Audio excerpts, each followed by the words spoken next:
Good morning, welcome to Secret London with me, Mark Monroe, and today I'm at London Bridge.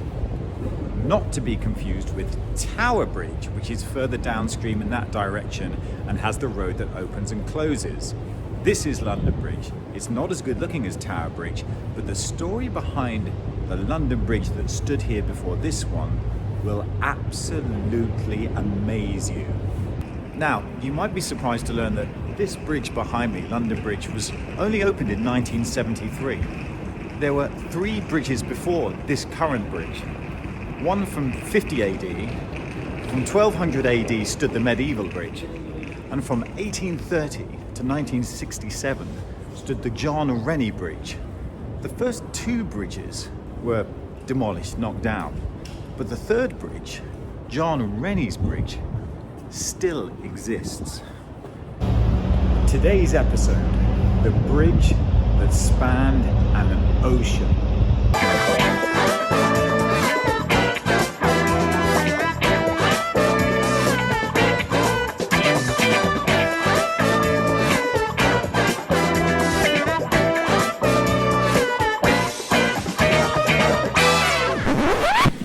London Bridge is falling down, falling down, falling down. London Bridge is falling down, my fair lady.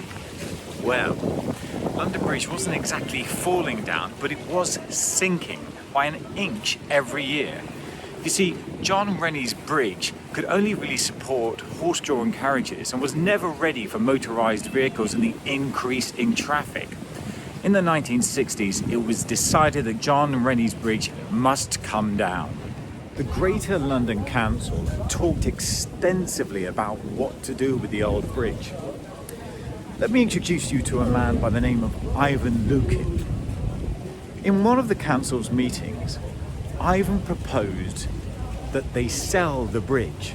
Yes, they flog it to a buyer. Well, as you can imagine, this was met with a few raised eyebrows and a few guffaws of laughter.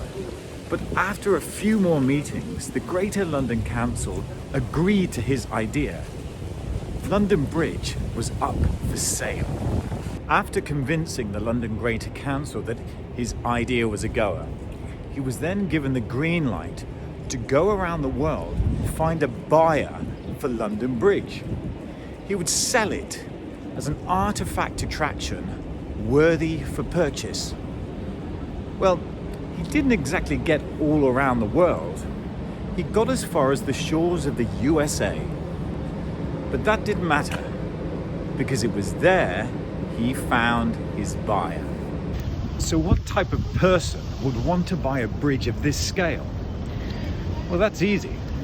A person who's building a city, of course. Let me introduce you to a man by the name of Robert P. McCulloch, an American business tycoon who'd made millions in aviation, oil, and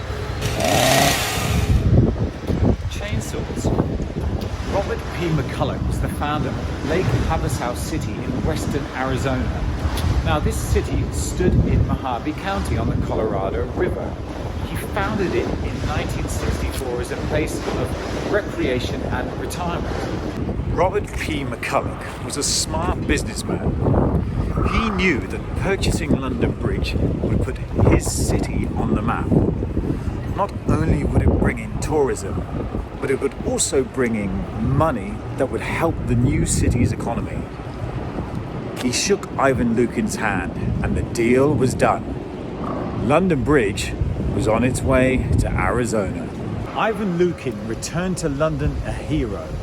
He had sold London Bridge. Not only that, he had bagged a whopping $2.5 million for the sale. The Greater London Council couldn't believe their luck.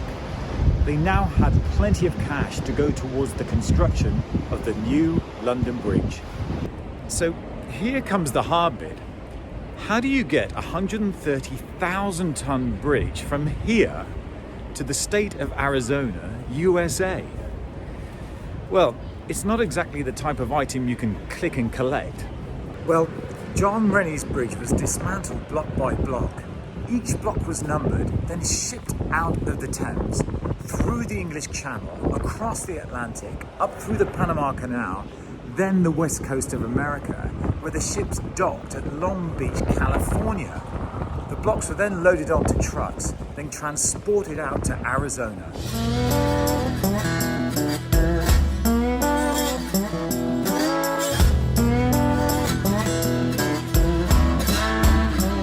After arriving in Arizona, the blocks were meticulously reassembled until, on October the 10th, 1971, London Bridge opened in Havasu City, spanning the Bridgewater Canal. The whole thing was dubbed the biggest antique sale of all time by the Guinness Book of Records. And you know what? McCulloch was right. Purchasing London Bridge put his city on the map. Up until this day, London Bridge in Havasu City is the second most visited tourist attraction in Arizona. The first being, of course, the Grand Canyon. And that's going to take a lot of beating. Now to the myth that surrounds this story. When McCulloch bought London Bridge, apparently people say he actually thought he was buying Tower Bridge, the much better looking bridge further downstream. Well, I can't believe that myself. He was far too shrewd a businessman to ever have made a mistake like that. And anyway, he came to London on many occasions and saw his purchase before it was shipped over to Arizona. Allegedly, there was a picture of him standing on London Bridge looking at Tower Bridge, and people say this is proof of him admiring his new purchase, but no, I don't believe it. McCulloch was just too clever. So don't forget, this is Tower Bridge, and this is London Bridge. If you've enjoyed today's episode of Secret London with me, Mark Monroe, hit that thumbs up button, leave any comments down below, the good, the bad, and the ugly. And if you really enjoyed it, why not subscribe? Until next time, stay tuned.